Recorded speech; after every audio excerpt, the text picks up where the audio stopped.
यूनानी तिब में 3 तरह के इलाज हैं। इलाज बिल दवा, इलाज बिल ग़िज़ा और इलाज बिल तदाबीर।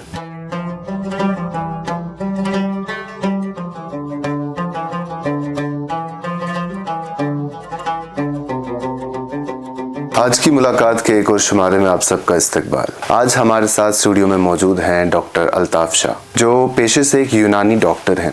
इससे पहले भी हमने डॉक्टर अल्ताफ़ से आपको रूबरू कराया, लेकिन तब हमने किसी मखसूस टॉपिक के बारे में बात नहीं की। लेकिन आज हम एक ऐसे टॉपिक के बारे में बात करने जा रहे हैं जो लोगों की नज़र में काफ़ी वक्त से आया है और लोग इसे प्रैक्टिस भी करते हैं, लेकिन इसके प्रोज और कॉन्स क्या हैं वो हम इनसे जानेंगे। क्या ये कराना चाहिए और किसको कराना चाहिए, और अगर करवाना है तो कहाँ से कराना चाहिए। और ये टॉपिक है हिजामा। बहुत इस्तकबाल आपका डॉक्टर अल्ताफ़। शुक्रिया। आप हमें सबसे पहले ये बताएं कि हिजामा और यूनानी प्रैक्टिस है, इसका क्या कनेक्शन है आपस में। जो यूनानी तिब है, यूनानी तिब में 3 तरह के इलाज हैं। इलाज बिल दवा, इलाज बिल ग़िज़ा और इलाज बिल तदाबीर। तो जो हिजामा है ये इलाज बिल तदाबीर की एक किस्म है, एक मेथड है। तो इलाज बिल तदाबीर के जो यूनानी का एक मशहूर पर्शियन साइंटिस्ट रहा है जिनका नाम है बोलिसेना या एविसेना, जिसको इंग्लिश में कहते हैं, उनके जो मशहूर किताब है अल कानून फिल तिब, उनके एतबार से इस इलाज बिल तदाबीर के 32 टाइप्स हैं। तो इसमें अक्सर तो अब ऑब्सलीट हो गई है, नहीं अब प्रैक्टिस होते हैं, लेकिन मैक्सिमम प्रैक्टिस होते हैं। और उसमें सबसे ज़्यादा जो अभी हालिया कुछ सालों में मशहूर हुआ है वो है इलाज बिल हिजामा, जिसको हिजामा कहते हैं और जिसको हम कपिंग थेरेपी भी कहते हैं। हिजामा, अगर हम एक ले मैन को समझाना हो, हिजामा है क्या, ये कपिंग थेरेपी है क्या और ये कैसे की जाती है, इसके बारे में थोड़ी सी रोशनी डालें। हिजामा एक्चुअली एक फिलॉसफी है, एक जो कंसेप्ट है यूनानी में, उसको इमाला कहते हैं, डाइवर्जन ऑफ मॉर्बिड मैटर्स, गंदे मवादों को बाहर निकालना। तो उसमें ये उसी कंसेप्ट पे हम हिजामा करते हैं, यानी कि जो जिस्म में गंदे मवाद का अखराज होता है, जो गंदे इखलात होते हैं, जैसे इखलात का हमारा कंसेप्ट है जो मैंने पिछली बार भी दोहराया था कि 4 है, दम, बलगम, सोदा और सफरा।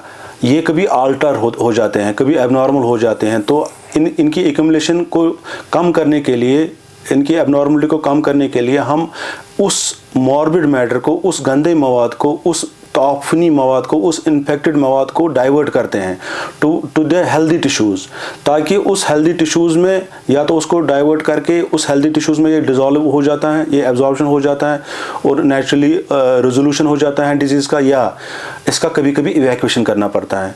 तो रेजोल्यूशन नेचुरली अगर हम करें तो वो ड्राई कपिंग से होता है। अगर हमें इसकी इवैक्यूएशन करनी पड़ती है, जिसको कहते हैं इवैक्यूएशन ऑफ मॉर्बिड मैटर्स, वो हम हिजामा से करते हैं या वेट कपिंग से करते हैं। कश्मीर, एक नाम, एक एहसास, जिसकी पहचान दिखती है पश्मीना के धागों की बारीकी में, मेहमान नवाजी के जायके में, मौसीकी की कशिश में और हर घर की हर दीवार में, जो बने हैं खैबर सीमेंट से और कश्मीर के हर जर्रे की तरह दिल से। खैबर सीमेंट, दिल से बनाओ। तो ये कैसे हम मालूम पड़ेगा हमें कि हमें वेट कपिंग के लिए जाना है कि ड्राई कपिंग के लिए जाना है। यही मेथोडोलॉजी बहुत ज़रूरी है, क्योंकि अभी देखा गया है कि ये जो हिजामा है, 2010 में मैं डिस्ट्रिक्ट हॉस्पिटल पुलवामा के आयुष यूनिट में ड्यूटी पे था। हमने ये, मुझे लगता है सबसे पहले गवर्नमेंट लेवल पे ये इंट्रोड्यूस कराया था। तब इसका कंसेप्ट कुछ ज़्यादा नहीं था पब्लिक में, और आहिस्ता आहिस्ता अल्हम्दुलिल्लाह अब ये लोगों में काफ़ी मकबूल हो रहा है। लेकिन एक चीज़ है कि इसमें कुछ ऐसे लोग आ गए हैं जो अनक्वालिफाइड हैं, जिनके पास बेसिक क्वालिफिकेशन मेडिकल की नहीं है। इसमें बेसिक क्वालिफिकेशन जो अभी मैं, चूंकि ब्यूरो ऑफ इंडियन स्टैंडर्ड्स से कमेटी पैनल बनाई है ऑल इंडिया लेवल पे, उसका मैं मेंबर भी हूँ इसी हिजामा की SOPs बनाने के लिए। उसमें हमने ये प्रपोज किया है गवर्नमेंट को कि ये एक मिनिमम इसकी क्वालिफिकेशन एक बैचलर्स ऑफ यूनानी मेडिसिन एंड सर्जरी का ग्रेजुएट होना चाहिए। उससे नीचे नहीं। इसका सिर्फ 2 कोर्सेज इंडिया में होते हैं जो क्वालिफाइड कोर्सेज हैं। एक अलीगढ़ मुस्लिम यूनिवर्सिटी में होते हैं, एक पोस्ट ग्रेजुएशन, और उसके अलावा सर्टिफिकेट कोर्स जो थेरेपिस्ट के लिए होता है, और नेशनल इंस्टीट्यूट ऑफ यूनानी मेडिसिन में पोस्ट ग्रेजुएशन, इसका बाज़ाब्ता वहाँ पे डिपार्टमेंट है, और सर्टिफिकेट कोर्स। उसके अलावा मैं आपके वसातत से पब्लिक को कहता हूँ, कोई भी कहे कि 3 या 4 दिन का वर्कशॉप बन के कोई भी मैट्रिक पास, 10+2 पास, या कोई भी सिंपल ग्रेजुएट कहेगा मैं हिजामा थेरेपिस्ट हूँ, ये पूरा गलत है और ये गैर कानूनी है। तो एक जो प्रैक्टिशनर होगा जिसने डिग्री की होगी वो हमें बता सकता है कि हमें वेट कपिंग के लिए जाना चाहिए या ड्राई कपिंग? एग्जैक्टली, क्योंकि वो हमारे अलामात है, अलामात बॉडी में कुछ जाहिर होते हैं जिससे हमें पता चलता है कि इंसान में किस ह्यूमर की, किस अखलाक की प्रोपोंडेंस है, ज़्यादती है। उसके एतबार से वो हिजामा रिकमेंड करता है, और उसके साथ साथ उसका मिजाज में भी देखा जाता है, और बहुत सारी चीज़ें हैं इसके बाज़ाब्ते SOPs में। ये समझिए ये एक कंट्रोल्ड मेडिसिनल ब्लीडिंग होती है, ये एक मिनी ऑपरेशन होता है। तो इसके लिए सबसे पहले माहौल होना चाहिए थिएटर का, इसके एसेप्टिक मेजर्स होने चाहिए, डॉक्टर क्वालिफाइड होने चाहिए, उसको पता होना चाहिए एक और बॉडी में कहाँ पे एक कट या एक इंसिजन हिजामा का लगाना चाहिए, उसके अंडरनीथ, उसके नीचे नर्व्स नहीं होनी चाहिए, बड़ी वेन्स और आर्टरीज नहीं होनी चाहिए जो इंजर्ड हो सके। तो इसलिए ये ज़रूरी है कि ये क्वालिफाइड डॉक्टर ही करे, और गवर्नमेंट ऑफ इंडिया भी इंशाल्लाह इसका जल्दी एक प्रोटोकॉल ला रहा है, एक स्टैंडर्ड ऑपरेटिंग प्रोसीजर ला रहा है कि जिसमें ये कहा जाएगा स्ट्रिक्टली, जिसको national commission for Indian system of medicine implement करेगा कि इसको एक क्वालिफाइड डॉक्टर करेगा, और पर्टिकुलरली वो डॉक्टर जो पोस्ट ग्रेजुएट इसमें हो या जिसने एक्स्ट्रा इसमें कोई कोर्स किया हो। अल्ताफ साहब, आपने कहा कि ये एक मिनी ऑपरेशन है, छोटी मोटी सर्जरी इसको माना जाता है। अगर हम वेट कपिंग की बात करें तो इसमें क्या कोई खतरा भी रहता है कभी कि कुछ खुदा न खास्ता कुछ ऐसी चीज़ हो जाए जो शायद ज़्यादा मुश्किलात पैदा कर सके एक शख्स के लिए जो कपिंग के लिए जाता है? बिल्कुल, मैं आपको शेयर करूंगा। मुझे लगता है 4-5 साल पहले की बात है, तब मैं यहाँ Ayush unit SMHS hospital Srinagar में था। तो मेरे पास एक पेशेंट मुझे वीडियो कॉल से अपना फेस दिखा रहा है। उसको बिल्कुल हेड इंजरी के सिम्टम्स आए थे, उसके आइज़ में स्वेलिंग आई थी, आइज़ में बिल्कुल जो फोरहेड था उसमें ब्रूजेस लग रहे थे, आइज़ के आसपास ब्रूजेस लग रहे थे, हेड में ज़बरदस्त ब्रूज स्वेलिंग थी, फेस स्वेलिंग थी, लिप स्वेलिंग थी। तो मैंने इनको कहा कि भाई क्या हुआ? कह रहे कि मैंने हेड का हिजामा कराया, किसी ने मुझे 10-15-20 कप लगाए हेड पे। तो उसको उससे हेड इंजरी हो गई, क्योंकि जब ज़्यादा नेगेटिव प्रेशर स्कल पे पड़ा, एक इंसान की खोपड़ी पे पड़ा, तो इससे ब्रेन इंजरी का खतरा है। उसको फिर इमीडिएटली मैंने कहा कि आप इमीडिएटली अपने नज़दीकी जो टर्शियरी केयर हॉस्पिटल है वहाँ पे जाइएगा। तो उसको मैंने कहा ये किसने किया? उसने किसी ऐसे बंदे का नाम लिया है कि जो शायद दरसगाह में वो करता था ये ऐसी चीज़ें। तो फिर मैंने उनको कहा कि वहाँ पे उनको बताइएगा कि ये किसी यूनानी डॉक्टर ने या किसी आयुष डॉक्टर ने नहीं किया है, ये किसी क्वैक ने किया है जो इसको लोगों को मजहब के नाम पे लोगों को वर्गलाता है कि ये सुनना है और कराओ। लेकिन जब तक इसको साइंटिफिक पैरामीटर्स पे नहीं किया जाएगा ये इंसान के लिए खतरा बन सकता है। अगर आप देखें, आप क्योंकि साइंस के स्टूडेंट भी रहे हैं लेकिन आपको मजहब के बारे में भी इल्म होगा, तो मजहब के एतबार से कपिंग की कितनी इंपॉर्टेंस है? बिल्कुल, मैं आपको पहले इसका हिस्टोरिकल पर्सपेक्टिव कहूँगा कि जो हिजामा है, जो कपिंग है, ये अगर देखा जाए ये जो क्लासिकल इजिप्ट था, जो ओल्ड इजिप्ट था, उसके कुछ ट्रीटाइज थे, मेडिकल ट्रीटाइज, मेडिकल डॉक्यूमेंट्स जिनको पेपरस कहते हैं। एबरस पेपरस इनका मशहूर एक डॉक्यूमेंट है, ट्रीटाइज है, उसमें इसकी जिक्र मिलती है हिजामा की। और चाइना के भी ट्रेडिशनल मेडिसिन में पुराने आज से हज़ारों साल पहले इसकी जिक्र मिलती है। तो यही जो इजिप्टियन चैनल से ये आके जो अरब कंट्रीज़ में ये पहुँचा है। और जैसे अभी न्यूक्लियर मेडिसिन है, बाकी हाईटेक मेडिसिन है, तो इंसान उसी को ज़्यादा प्रेफर करेगा। तब यही था, जब यही था, ये क्विक मेथड एक था। हमारे हुजूर पाक सल्लल्लाहु अलैहि वसल्लम ने इसको रिकमेंड किया है। इसका इम्पैक्ट है, रिलीजियस इम्पैक्ट है। और दूसरी बात है कि जो हमारे अरब कंट्रीज़ हैं इसमें ये मशहूर चीज़ है। यहाँ पे अभी दुबई हमारे डॉक्टर्स जाते हैं और उनको काफ़ी सारा उनकी सैलरीज मिलती है हिजामा प्रैक्टिस के बिना पे, वहाँ के हॉस्टल्स में या सऊदी अरब में।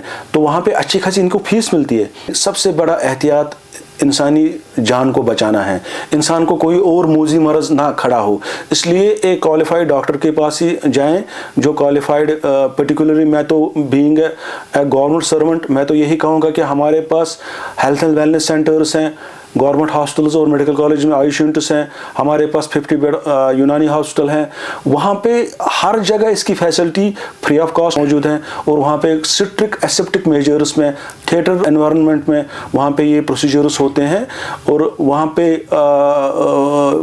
पेशेंट्स का बाज़ाब्ता कंसल्ट लिया जाता है।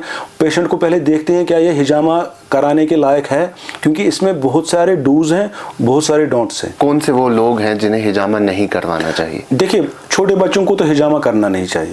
मैंने तो यूट्यूब पे और फेसबुक पे देखा है, बहुत सारे जो हमारे आसपास कंट्रीज़ हैं वो करते हैं ये ऐसा, लेकिन करना नहीं चाहिए, क्योंकि बच्चे के अखलाक बहुत ही नाजुक होते हैं। बच्चे का जो नर्व्स और टेंडन्स और मसल्स और बोन्स बहुत ही नाजुक होते हैं, कप के नेगेटिव प्रेशर से वो डैमेज हो सकते हैं। दूसरी बात है कि बुजुर्ग को नहीं करना चाहिए जो 60 अबव है, जो as per the proposed protocol 60 above ये नहीं करना चाहिए। उसके अलावा प्रेग्नेंट वुमेन्स हैं जो जिनको ब्लड डिसऑर्डर्स हो, जिसको किसी को थैलेसीमिया वगैरह होता है, उनको नहीं करना चाहिए, या स्किन डिसऑर्डर्स इनको ज़्यादा है, इन्फेक्टेड स्किन, उनको नहीं करना चाहिए।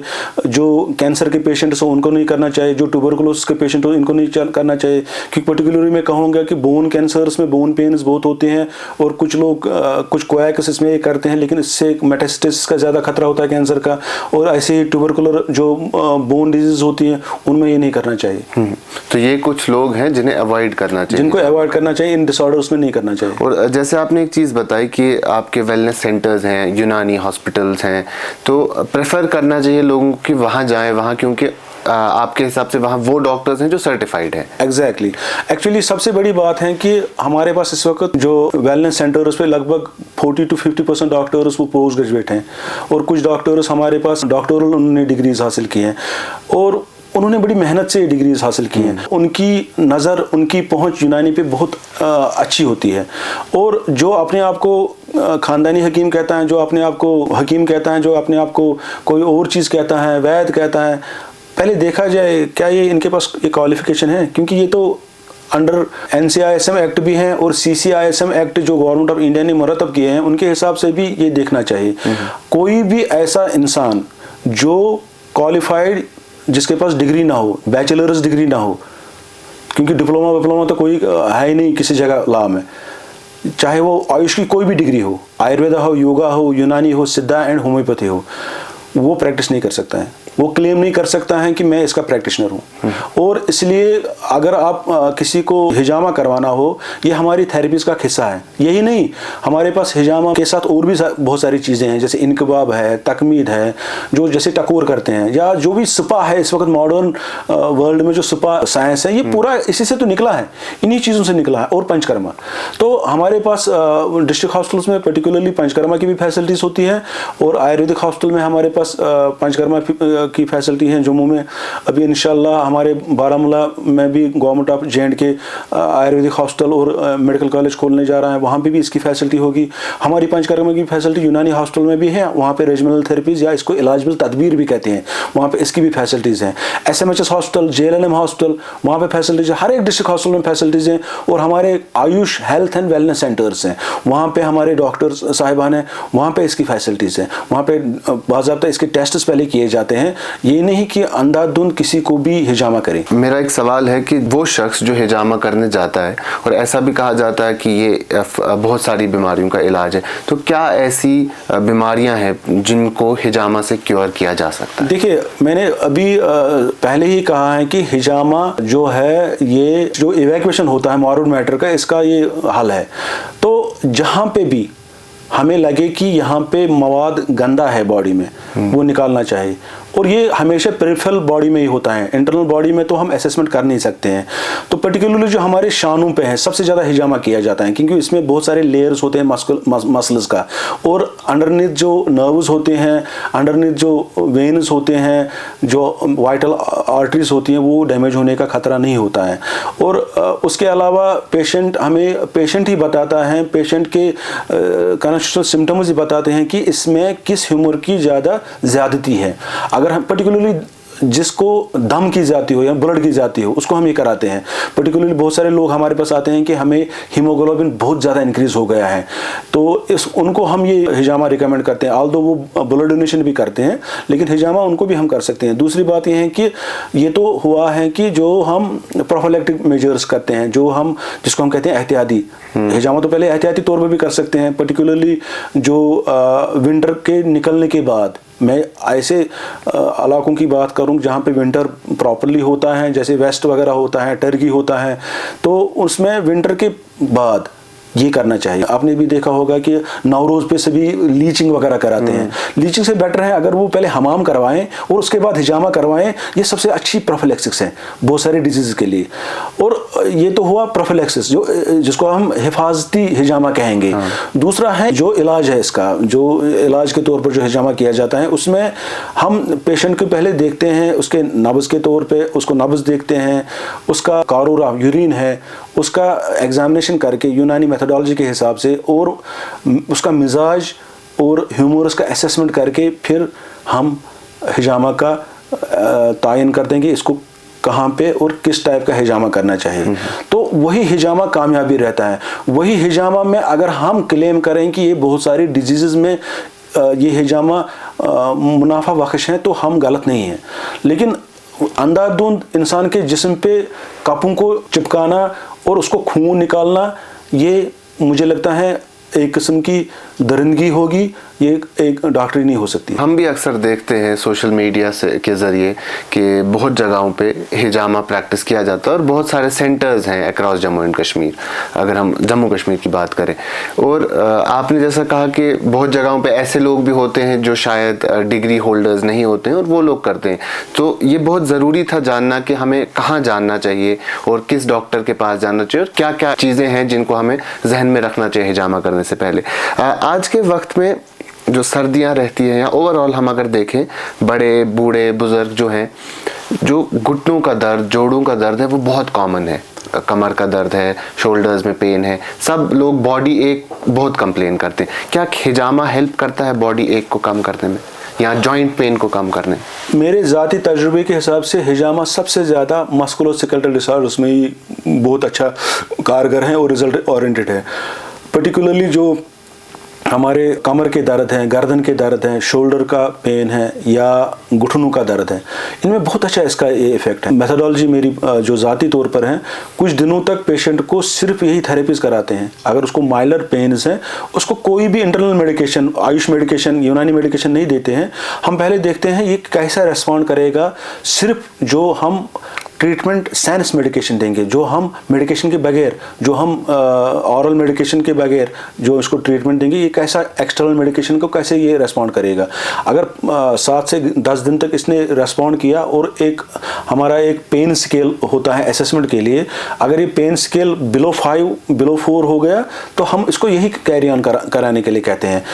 पहले तो इसको मुसलसल कराते हैं डेली बेस पे और फिर इसको ऑन ऑल्टरनेटिव बेस पे या फिर बाई वीकली या ट्राई वीकली ले जाते हैं। आखिर में अल्ताफ साहब, मैं सिर्फ ये जानना चाहूँगा, बहुत से लोग जो चाहते हैं कि वो हिजामा करें और वो अक्सर ये वीडियोस वगैरह देखते हैं, उनके जहन में ख्याल आता है कि जो वेट हिजामा है, वेट कपिंग है यूजुअली, कि इसमें खून बाहर आता है, आपका इम्प्योर ब्लड जो है बाहर आता है। क्या इससे बॉडी में वीकनेस भी आती है? बिल्कुल, मैं तो ये कहूँगा कि इंसान के, इसको यूनानी में कुआ कहते हैं, उसकी जो तबीयत है उसकी तबीयत के हिसाब से हिजामा होना चाहिए।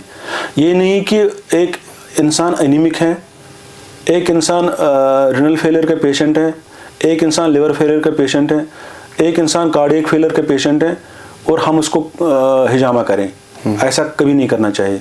ये माइल्डर केसेस के लिए हैं, माइल्डर पेन्स के लिए हैं, पर्टिकुलरली कुछ स्किन डिसऑर्डर्स के लिए हैं, हेयर फॉल के लिए है, तो ऐसे में भी बड़े एहतियात से लगाने चाहिए। और मैं तो ये रिकमेंड करूँगा सर पे 4 से ज़्यादा कप नहीं लगाने चाहिए और उसकी टाइमिंग भी बहुत इंपॉर्टेंट होती है, ज़्यादा देर तक इसको नेगेटिव प्रेशर नहीं डालना चाहिए। और बॉडी पे जो बैक पे हम लगाते हैं 6 से ज़्यादा कप नहीं लगाने चाहिए और ज़्यादा कम भी, इससे कम भी नहीं लगाने चाहिए।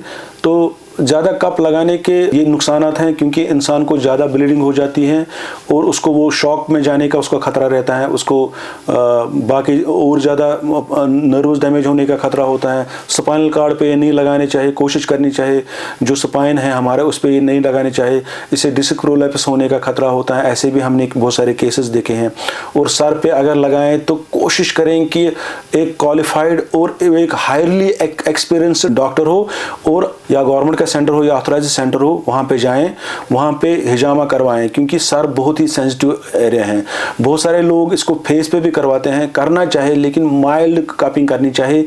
ज़्यादा डीप कपिंग करने से जो अंडरनीथ फेशियल टिश्यूज़ हैं वो डैमेज होते हैं और लोगों को फिर उससे रिंकल्स का और ज़्यादा खतरा रहता है। बहुत शुक्रिया अल्ताफ़ साहब। ये थे डॉक्टर अल्ताफ़, जिन्होंने एक ऐसे टॉपिक के बारे में हमें अवेयर किया जो आजकल हम अक्सर सोशल मीडिया के ज़रिए देखते रहते हैं, और लोग प्रैक्टिस करने जाते हैं, लोग हिजामा करवाने जाते हैं, लेकिन उन्हें ये नहीं मालूम होता है कि हिजामा कहाँ करवाना चाहिए। बहुत शुक्रिया आपका। Thank you dear.